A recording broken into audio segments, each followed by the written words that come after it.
Porém, numa fração de segundos, ele só pode escutar um barulho do lado direito dele, ao retirar a sua cabeça e virando para ver o que era.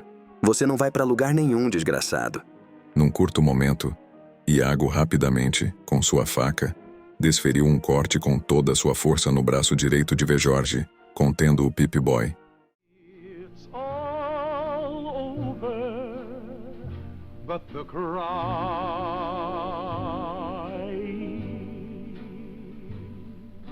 and nobody's crying but me. O ataque foi certeiro. Só não pior, pois ele conseguiu se afastar, mas ainda assim tinha quase acertado o osso. A mulher rapidamente volta atrás quando vê Vejorge caindo e dá de cara com o homem. Já preparada, ela segura o cabo da faca com as duas mãos, apoia em seu tórax e corre até o homem, perfurando-o. O homem, desfigurado ao olhar para trás, já pega sua faca também, ajudando ela. As pessoas da sala, sem entender nada, começam a gritar abafadamente, pois suas bocas estavam amordaçadas. No golpe da mulher em Iago, ele já derruba sua faca que estava segurando. Ele não estava esperando por aquilo. Então, a repulsão foi muito forte. Ele não cai, mas fica escorado na parede, trêmulo. Quando o homem desfigurado aparece na porta, Iago tosse e gargalha. Eu sabia que você não era mercenário merda nenhuma, Rafael. Mentiras, assassinatos, roubos, estupros. Fico feliz que tenha achado que eu não estava realmente com vocês. Até mesmo as ações vis que eu fiz foi para o bem das pessoas que eu conheci. E o que isso me importa? Isso não significa nada. Ri, enquanto tossia.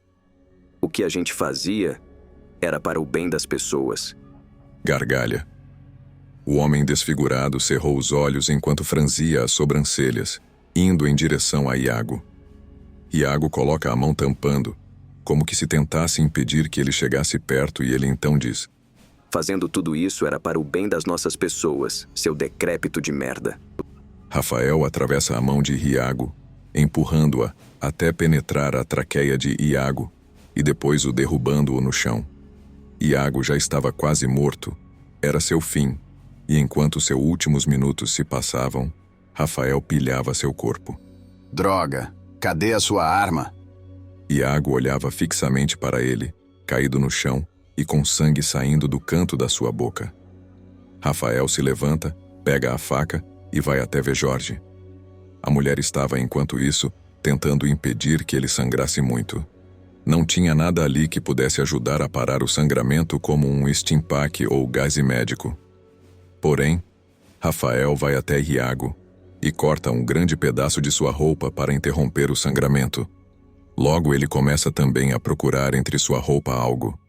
De repente, ele tira uma injeção do bolso de sua calça, retira a tampa da parte da agulha, se ajoelha e fala com Vejorge. Olha, garoto, isso vai te ajudar a não sentir mais dor por um tempo, mas vai te deixar um pouco mais lento por um tempo. É um Med-X. Você sabe o que é, não sabe? É interrompido por Vejorge. Aplica logo. Vou aplicar em 3, 2, 1. Vejorge começa a tremer. A mulher que estava o ajudando o segura. Após aplicar, Rafael se levanta rapidamente, corre até a sala ali com as pessoas e começa a soltá-las. Elas não sabiam quem eram aquelas pessoas, apenas viram toda aquela cena de um homem sendo esfaqueado, a mulher ajudando e o outro homem, que fazia parte do grupo ali das pessoas que prenderam elas, ajudando também, ficaram com medo. Mas quando Rafael começa a cortar as cordas, percebem que ele não estava contra elas. Vejorge, tá tudo bem? Você consegue mexer o seu braço? Não. Eu não sinto mais meu braço. Eu só quero sair daqui. Após alguns minutos, toda aquela gente está solta e Rafael vai checar Vejorge também. Ele está melhor, mas seu braço simplesmente não se mexe. Os dois o ajudam a ficar de pé. Nós temos que ter cuidado agora, mais do que antes. Vou procurar algumas armas porque se encontrarem nós, com certeza precisaremos ter toda a ajuda que conseguirmos. Ele então sai rapidamente novamente, enquanto toda aquela gente esperava na sala. Eles estavam conversando entre si e gradativamente aumentando o tom, fazendo a mulher com V. Jorge fazer um som para que eles baixassem o tom. V. Jorge se senta no chão e ela na hora pergunta: Nós acabamos de te levantar. Você está bem? Eu não vou ficar de pé quando o outro procura as coisas. Eu só quero saber se meus amigos estão bem. V. Jorge, vai ficar tudo bem. Quando sairmos, iremos diretamente para a base. Lá eles podem lhe ajudar se você seguir o que eles pedirem. Eles vão confiar em mim. V. Jorge, incrédulo nas coisas que ela disse, apenas fecha os olhos e descansa um pouco. As pessoas já começam a perguntar para a mulher sobre a tal base que ela havia mencionado. Nós podemos ir para essa base que você mencionou? Eu tenho filhos. Eu preciso poder ficar lá. Eu posso ajudar com qualquer coisa. Por favor, eu só preciso de um lugar para descansar e que seja seguro. A mulher não responde e isso acaba deixando as pessoas ali ainda mais desesperadas. Depois de 20 minutos, a maçaneta começa a mexer e a mulher e todos ali ficam em alerta. V. Jorge, só com a sua mão esquerda, tenta rapidamente ficar de pé e em sentinela com a mulher. A porta se abre e é Rafael com algumas armas de fogo e lâminas em sua cintura. Ei, garoto, consegue usar essa pistola? Ele retira da cintura e vira o cabo para V. Jorge, segurando-a pela ponta. Eu espero que você consiga, porque senão, com uma lâmina e com uma mão só, todo machucado, eu espero que no mínimo seja um samurai. Ele entrega outra para a moça e pergunta a mesma coisa para ela. A mesma pega sem hesitar. Ele então continua entregando para aquelas pessoas. Não eram muitas coisas que ele encontrou, mas já ajudaria. Não foi fácil achar. Eles guardam as armas em local escondido. Afinal, esse lugar é tipo um hotel para esses doentes. Enfim, vamos andando. Quero todo mundo com a cabeça baixa agora e olhos bem abertos. Ponto de vista de Matias, Tom e Carlos. Enquanto desciam as escadas da torre sendo escoltados por Kishimiro, vêm todos aqueles soldados espalhados pela base militar marchando e se juntando num lugar que seria a praça na pré-guerra. Eles se espantam com a quantidade de gente permanecendo em postos.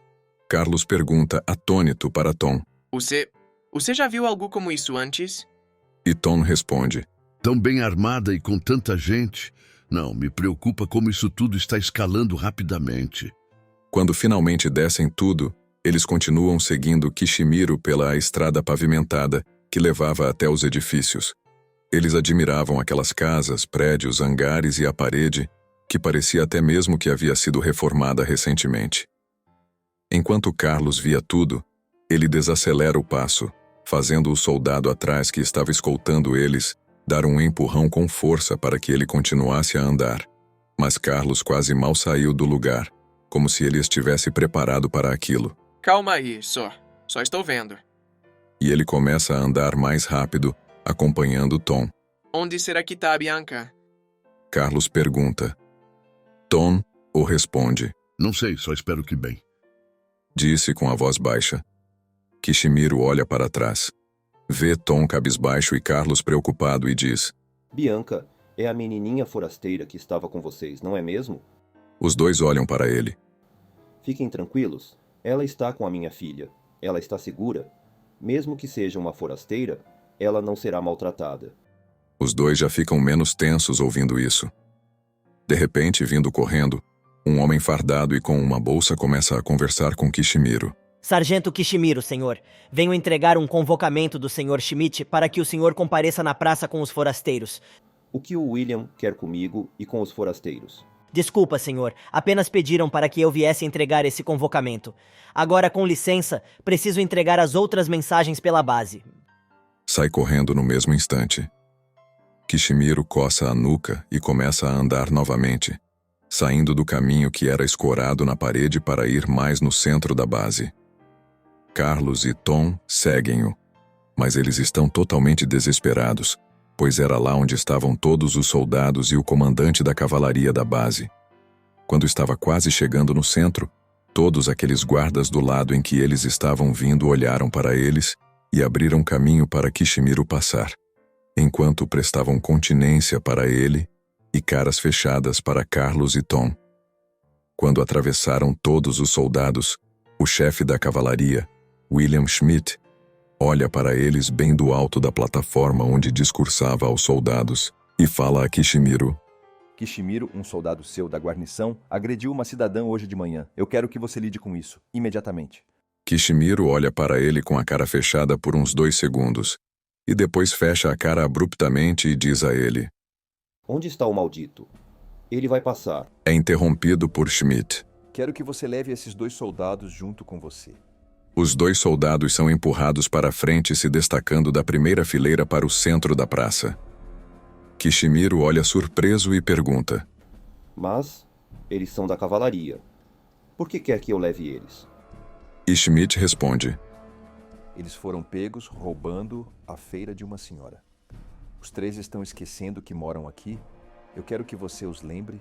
Ele coloca as mãos para trás. Muito bem. Da onde eles vieram para fazer isso? Não precisa dizer o que eu preciso fazer com eles. Eles já sabem o que espera a eles.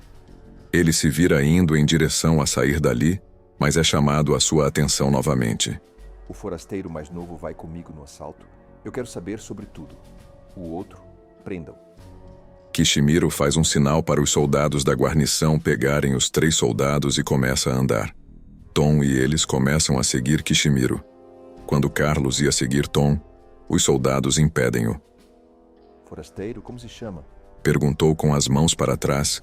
Carlos vira para ele lentamente e diz: É Carlos. Carlos, você sabe andar a cavalo? O senhor não vai me prender? Não, mas só se nos ajudar. O mesmo para o homem mancando. Responda a pergunta. O que é um cavalo? Disse tremendo. Todos os soldados olham para ele confuso. Schmidt não responde, vira-se para o lado e rapidamente um homem ao seu lado chega perto dele. Eles falam baixo entre si, e o homem desce da plataforma e puxa Carlos pelo braço, o arrastando para um outro lugar. Schmidt continuando com seu discurso.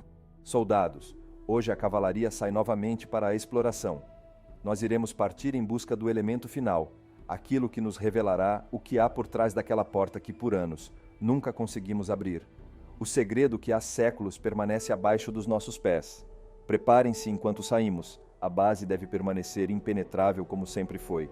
Finalizando de falar, todos prestam continência e começam a se dispersar por caminhos diferentes, e aqueles da cavalaria, marchando juntos seguindo Schmidt, que está indo na direção de Carlos e do homem que o leva. Senhor Schmidt, é realmente uma ideia levar esse homem conosco, ainda por cima em seu cavalo? Carlos olha para ambos. Vamos usar o garoto para encontrar o outro. Eu tenho certas perguntas para ele, mas ele não sabe o que é um cavalo, então ele vai com o meu. Assim eu consigo manter ele perto. Mas, ainda assim, é um forasteiro. Silêncio, coronel. Eu sei o que faço. Espero que você também para seus subordinados, no entanto, você que irá me escutar. Apressou o passo. Percorrendo por longos metros daquela base, os prédios já se esvaiam na visão de Carlos, e o que ele enxergava era cercas com grades limitando a estrada onde passava. Após as cercas à sua direita, ele via que ali eram plantações, mas os vegetais e frutas ali estavam murchos, fracos, e ainda mais no fundo, depois do campo, pequenas casas que estavam escoradas nos altos muros da base. Passando as plantações e aquelas casas, eles chegam numa área onde havia construções largas e grandes comprimentos. Ele vê um homem velho varrendo o chão, e quando esse homem vê Schmidt, ele fica com uma postura reta e semblante neutro, esperando a chegada deles. Quando eles terminam de marchar, o homem diz: Boa tarde, general de divisão, senhor. E coronel Lorenzo, como posso ajudar? Cuidando bem dos nossos cavalos? Claro, como sempre, senhor. Ele olha para Carlos e fica confuso. Erasmo, sairemos hoje. Traga o meu cavalo e um outro para mim. O homem ficou novamente confuso, dizendo: Que surpresa! Fazia tempo que os senhores não iam pessoalmente a missões. Não perdendo tempo, depois de falar isso, ele foi diretamente para uma daquelas construções que ficava mais distantes umas das outras. Aqueles soldados estavam esperando, e no sinal de Schmidt, todos em postos. Eles correm em formação para entrar naquelas construções que ficam uma do lado da outra. Após alguns minutos, o homem traz o animal ao seu lado até Schmidt. Fazendo carinho, Carlos é ordenado a subir em cima do animal. O cavalo era gigante, ainda mais forte e rápido que antigamente, na pré-guerra. Ele estava com medo, mas tinha que subir. O cavalo nem se mexia, então isso tranquilizou-o um pouco. Passados alguns instantes, todos estavam montados a cavalo em fileira com um oficial na frente dos soldados e General Schmidt e Coronel Lorenzo na frente deste oficial. Seria o oficial que lideraria a unidade com as ordens passadas a ele. Schmidt faz o cavalo começar a galopar, e o seu cavalo, que está com Carlos, já começa a seguir, assim como o coronel e o oficial com os soldados. Eles passam todo aquele campo aberto em alta velocidade, até chegar na parte mais urbanizada dentro da base. O caminho foi limpo para apenas eles passarem, e chegando no portão, rapidamente os soldados da guarita abrem o portão. Passando todos, os portões são fechados e eles começam a aumentar a velocidade depois de passar pela ponte que conecta a parte interna da base com a parte externa. Até chegarem ao portão da parte de grade da base, Carlos estava atrás sendo liderado pelo oficial, mas ao momento que um soldado abriu o portão, o coronel chamou ele para perto. Na verdade, o cavalo o trouxe quando Schmidt assobiou. Carlos fica confuso e diz com a voz trêmula: Herr, tudo bom? Eu fiz algo de errado? O coronel ia falar com ele, porém Schmidt diz primeiro: Garoto, nos leve onde seu amigo estava antes de ser levado. O cavalo irá te respeitar, puxe as rédeas para controlá-lo, levante a perna e bata na barriga dele para fazê-lo andar. Carlos ficou olhando para eles, esperando que eles dissessem algo a mais, mas eles, principalmente os soldados, ficaram olhando para ele.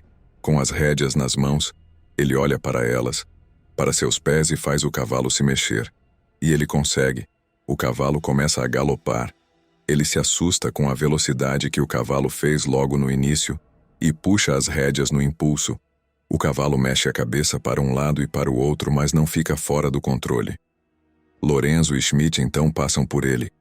Vamos logo, forasteiro. Você não quer ficar para trás? Ele olha para trás e todos aqueles soldados estão começando a disparar em velocidade, e ele novamente faz o cavalo andar, saindo galopando rapidamente.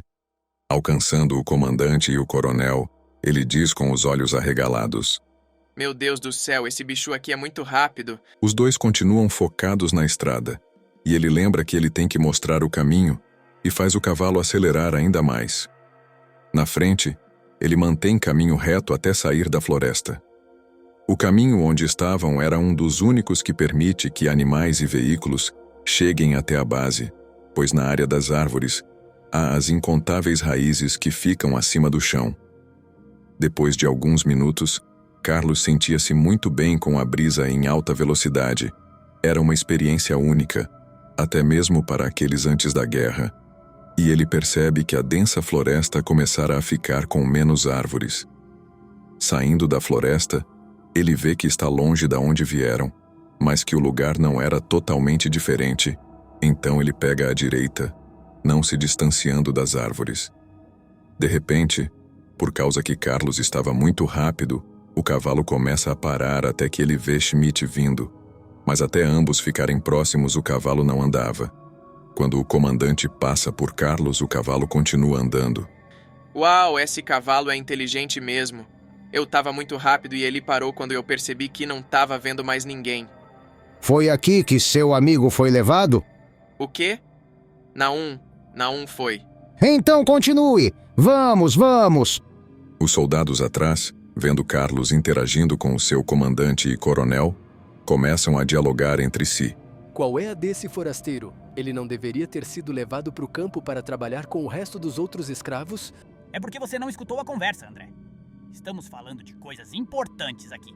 Foi cortado por outro soldado. Dizem que ele trouxe com aquele velho 2 maletas da Voltec. Um para tratar a lavoura e outro o problema dos purificadores. Calma lá, Isaías e Tiago. Estamos falando do Bocó ali da frente. É aquele ali de quem vocês estão falando, não, né? É dele mesmo que toda a companhia ficou falando. Certo. Entendi. Mas ele estar aqui em vez de estar com Kishimiro tem a ver com os 2 idiotas que foram pagar punição, né? Bom, mais ou menos, só quem sabe é o próprio comandante. Porém, o que nós todos achamos é que o Arnaldo e o Henrique foram substituídos por esse guri aí que vai ser interrogado logo logo. Interrogado? Pelo comandante em ação? Isso vai ser inusual. E o velho... Eu fiquei sabendo que eles têm uma criança pequena com eles, uma menina, e quem foi o esperto da guarnição que agrediu a moça do orfanato? Foi bem com a Daniele? E o que tu vai fazer com o palhaço? Calados seus, perdulários. Nós estamos em missão. Eu não quero férias junto com os 3 idiotas. Disse quando o oficial estava checando os arredores e a tropa. Carlos continua pelo caminho até o momento em que eles chegam até uma região parecida com aquela onde eles tiveram que pular 2 metros, e Tom havia se machucado. Ele começa a olhar em volta e percebe que estava realmente chegando próximo do local. Schmidt assobia e o cavalo começa a desacelerar e traz Carlos para perto.